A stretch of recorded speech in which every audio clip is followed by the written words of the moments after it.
У фінальнай серыі чэмпіянату краіны па гандболе БГК зноў сустрэўся са сваім прынцыповым супернікам мінскім СКА. Пасля напружанай перамогі мяшкоўцаў у гасцях каманды працягнулі бітву ў брэсцкай Вікторыі.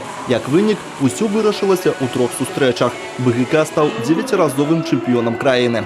Сустрэчы сталі апошнімі для Максіма Бабічава, Даніса Крыштапанца і Паўла Ацьмана у складзе чырвона-сініх. Наступны сезон яны правядуць у іншых камандах.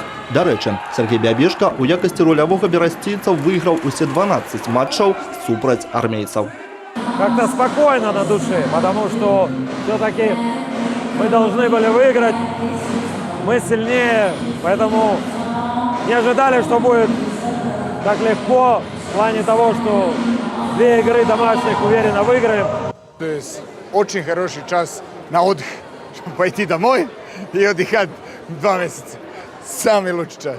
Не, было все как надо, все хорошо было. Удало нам се 3 игры выиграть. Самое важное, и я думаю, что то за нас очень хорошо. У нас есть время остановиться и приготовиться за новый сезон.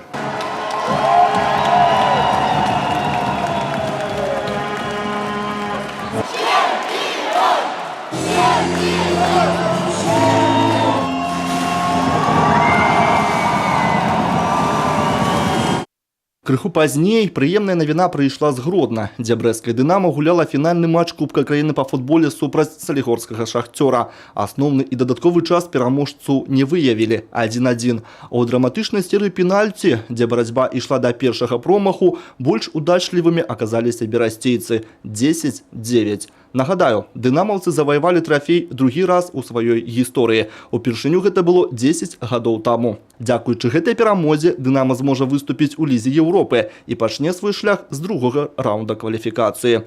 Олег Завадскі, Руслан Селюк, тэлерадыёкампанія «Брэст».